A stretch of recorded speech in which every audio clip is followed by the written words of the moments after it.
ఓం మహాగణాధిపతయే నమః. ఓం గురుభ్యో నమః. ఓం శ్రీమాత్రే నమః. మనం ఈరోజు శని గురువులు ట్రాన్సిట్లో గోచారంలో ఒకే రాశి మీద పడ్డప్పుడు 12 లగ్నాల వారికి ఎటువంటి ఫలితాలు జరుగుతాయి. శని గురువులు ఒకవైపు మనకి డబుల్ ట్రాన్సిట్ కలిగించడం వల్ల మంచి శుభకరమైనటువంటి ఫ్రూట్ఫుల్స్ జరుగుతుంది, ఎటువంటి సందేహం లేదు. అలాగే కుజకేతువు కూడా కలిసి ఉంటున్నారు. మనకి ఈ రెండింటినీ గమనించుకోవాలి. సో లగ్నం తెలిసిన వారు లగ్నం నుంచి చూసుకోండి, లగ్నం తెలియని వారికి రాశి నుంచి చూసుకోండి, అది సెకండరీ ఆప్షన్. సో ఈ విషయాలు చెప్తుంది నేనైనప్పటికీ కూడా చెప్పిస్తుంది సాక్షాత్ లలిత అమ్మవారిగా భావిస్తూ ఒక్కొక్క లగ్నం గురించి మనం తెలుసుకుందాం. మేష లగ్నము, మేషరాశి. ముందుగా మేషం వారి కనుక చూసుకుంటే మీకు శని గురువుల యొక్క ట్రాన్సిట్ అనేటువంటిది 9వ స్థానం మీద ఉంది. ఎవరి జన్మజాత చక్రంలో అయినా లేకపోతే గోచారంలో అయినా డబుల్ ట్రాన్సిట్ అంటారు దీన్ని. ఇది ఎక్కడ పడితే ఆ పాయింట్ ఫలకృతం అవుతుంది. మీకు హైయర్ ఎడ్యుకేషన్ సంబంధించిన అంటే ఉన్నత విద్యల కోసం ఎప్పటి నుంచో అనుకుంటున్నామండి, ఏదో కొన్ని కారణాల వల్ల ఆగిపోయింది అనుకునేటువంటి వారికి అద్భుతమైనటువంటి ఫలితం ఇస్తుంది.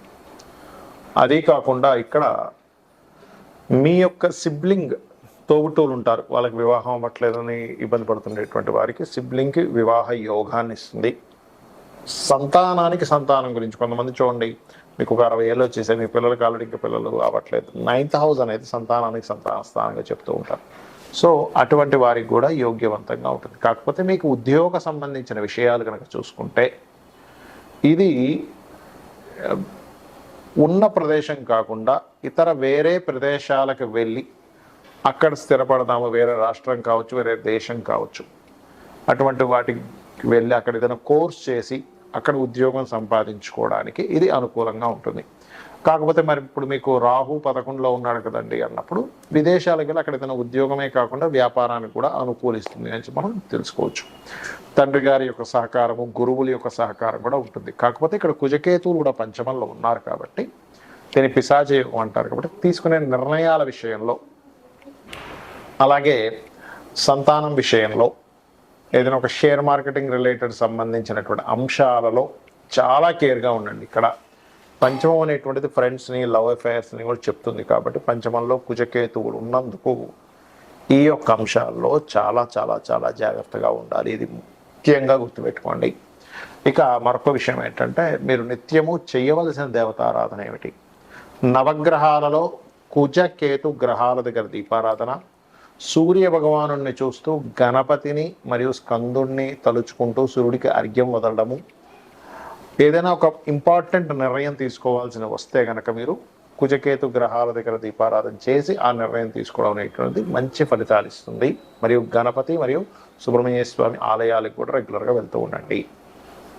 చాలామంది నన్ను అడుగుతున్న అంశం ఏమిటంటే ఇక్కడ మీకు గోచారంలో జలరాశుల్లో కుజుడున్నప్పుడు కొంత జల సంబంధంగా గొడవలు ఇవన్నీ వచ్చాయని చెప్పారు.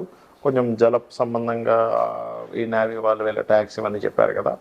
అదేవిధంగా ఎండాకాలంలో వర్షం అన్నారు, అదే రకంగా మనకు వర్షం కూడా పడింది. మరి అదే కుజుడు సింహరాశిలోకి వస్తున్నందుకు ఏమిటని చాలామంది అడుగుతున్నారు. ఇక్కడ సింహరాశిలో కుజుడు వస్తూ కేతు కూడా అక్కడ ఉన్నందుకు ఈ సంవత్సరం మనకి రాజ్యాధిపతి రవి, మంత్రి రవి అవుతున్నాడు. కాబట్టి ఈ రవి రాశుల్లోకి ఎప్పుడైతే అగ్నికి సంబంధించిన గ్రహం, ఒక విస్ఫోటం జరగడానికి కారకుడైనటువంటి గ్రహం ఎప్పుడైతే వస్తున్నాడో ఒక దేశం మీద మరొక దేశం విరుచుకుపడి పెద్ద పెద్ద బాంబులు వేయడం కూడా జరుగుతుంది.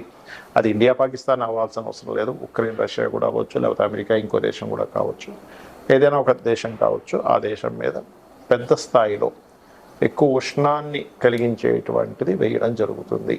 అదొకటే కాకుండా ఈ పిశాచ యోగం ఉన్నప్పుడు పర్టికులర్గా రాబోయే 2 months కూడా మన ఇండియాలోని కానీ వేరే దేశాల్లో కానీ కాస్త పుణ్యక్షేత్రాలు, దేవతా ఆలయాల మీద కూడా అటాక్స్ జరగనున్నాయి. కాబట్టి కాస్త జాగ్రత్తగా ఉండాలి. కొంత స్లీపర్ సెల్స్ వల్ల ఇబ్బందులు ఇటువంటివి జరగనున్నాయి. కాబట్టి ఈ యొక్క అంశంలో చాలా జాగ్రత్తగా ఉండండి. అయితే ఇక్కడ ఎవరి జన్మజాత చక్రంలో అయినా గుర్తుపెట్టుకోండి, వాళ్ళ పర్సనల్ చార్ట్లో ఇప్పటివరకు మనం ఏదైతే డబుల్ ట్రాన్సిట్ గురించి చెప్పుకున్నామో వాళ్ళ పర్సనల్ చార్ట్లో కనుక కొంతమంది చూడండి, ఇప్పుడు నాకు ధనం వస్తుందా లేదా అనుకుంటూ ఉంటారు. వాళ్ళకి పర్సనల్ చార్ట్లో ధనభావం మీద ఈ డబుల్ ట్రాన్సిట్ వచ్చింది అనుకోండి, డబ్బులు ఖచ్చితంగా వస్తాయి. లేదంటే ఒక కాంట్రాక్ట్ అవ్వాలనుకుంటున్నాము, వాళ్ళ పర్సనల్ చార్ట్లో 3వ భావం మీద కనెక్ట్ అయింది, అప్పుడు ఒక మాట్లాడుకొని అది కాంట్రాక్ట్ రావడానికి అనుకూలిస్తుంది. మరి కొంతమందికి ఏమంటే నేను ఒక గృహం కొనుక్కుందాం అనుకుంటున్నాను, అనుకూలిస్తుందా లేదా అని కూడా ఒకటి గుర్తుపెట్టుకోండి. ఎప్పుడు కూడా గృహం కొనుగోలు చేసేటప్పుడు మీకు 4వ భావానికి సంబంధించిన మహాదశ అంతర్దశలు అనుకూలించాలి. ఈ డబుల్ ట్రాన్సిట్ 4వ భావంలోకి రావాలి. దాంతోపాటు మీరు ఏదైతే గృహం కానీ స్థలం కానీ కొనుగోలు చేసేటప్పుడు ఆ దిశ అంటే ఒక్కొక్క పేరు గల వాళ్ళకి ఒక్కొక్క దిశ పనికి వస్తుందని చెప్పారు శాస్త్రంలో. ఎక్కడా కూడా తూర్పు ఉత్తరం మాత్రమే మంచివి, దక్షిణం పడమర మంచిది కాదని ఎక్కడా చెప్పలేదు. 4 దిశలు మంచివే, కానీ మీకు ఏది పనికి వస్తుందని చూసుకోండి. మనకి వీడియోలు కూడా పెట్టాము, ఏ పేరు గల వాళ్ళకి ఏ డైరెక్షన్ కలిసి వస్తుంది అనేది దాని పరంగా మీరు చూసుకోవచ్చు. అలాగే మరొక విషయం ఏంటంటే ఇక్కడ సంతానానికి అయితే పంచమం మీద ట్రాన్సిట్ ఉండాలి. రుణములు లభించాలంటే కూడా ట్రాన్సిట్ ఉండాలండి. మనం ఒక్కోసారి లోన్స్ కోసం మనం ప్రయత్నం చేస్తుంటాం, ఒక్కోసారి లోన్స్ రావు. కానీ రుణం లభించాలంటే 6వ భావం మీద ఉండాలి, రుణం తీర్చాలంటే 5వ భావం మీద ఉండాలి. అయితే ఇక్కడ మనము ట్రాన్సిట్ రావడం ఒక ఎత్తు అయితే కొన్ని పనులు అవ్వడానికి లలితాంబిక అమ్మవారి యొక్క అనుగ్రహం కలిగితే కూడా పనులు అయిపోతాయి. అవి ఎలాగా అంటే ఇప్పుడు ఫైనాన్షియల్గా ఇబ్బంది పడుతున్నారు, ఓం సంపత్కరీ సమారూఢ సింధుర వ్రజ సేవితాయ నమః చేసుకోండి. లేదంటే ఉద్యోగం రావట్లేదండి, చాలా ఇబ్బంది పడుతున్నాను అనుకునేటువంటి వారు ఓం శ్రీమాతా శ్రీ మహారాజ్ని శ్రీమత్ సింహాసనేశ్వరి నమః అని చేసుకోవచ్చు. లేదా ఓం మాణిక్య మకుటాకార జానుద్వై విరాజితాయ నమః అని చేసుకోవచ్చు. మరి కొంతమందికి సంతానం ఉండదు, అలాంటి వారు దత్తాత్రేయుడిది దిగంబర శ్రీ పాదవల్లభ దిగంబర అనే మంత్రం చేసుకోండి. మరియు దీంతో పాటు మరి కొంతమందికి వ్యాపారాల్లో రాణించలాగా ఇబ్బంది పడుతూ ఉంటారు, ఓం ఇంద్రగోప పరిక్షిప్త స్మరతూనాభజంగికాయే నమః అనే మంత్రం చేసుకోండి. ఆ రకంగా ఏంటంటే ఒక్కొక్క దానికి ఒక్కొక్కటి.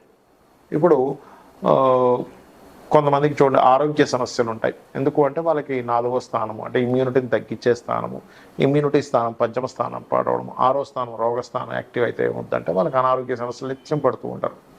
అటువంటి వారు చక్కగా ఓం సర్వవ్యాధి ప్రశమని సర్వమృత్యు నివారిణి అగ్రగణ్య అచింత్య రూప కలికల్మషనాశిని నమః చేసుకోండి. ఖచ్చితంగా మీకు బాగుంటుంది, ఎటువంటి సందేహం లేదు. అయితే ఇక్కడ ఒక్క విషయం ఏంటంటే చాలామంది ఏనాడ్స్ ఏం జరుగుతుందని, కాల్సిన యోగాలు ఉన్నాయని భయపడుతూ ఉంటారు. అవేవి మిమ్మల్ని ఎక్కడా ఆపవు. ఖచ్చితంగా మీరు చేసేటువంటి కర్మ ఏదైతే ఉందో దాని రిజల్ట్ మాత్రమే గ్రహాలు ఇస్తూ ఉంటాయి. దానికి మీరు అమ్మవారి పాదాలను ఆశ్రయించినట్లయితే 100% మీరు అనుకున్నది అనుకున్నట్టుగా అమ్మవారు కలిగిస్తుంది మీకు. శ్రీమాత్రే నమః.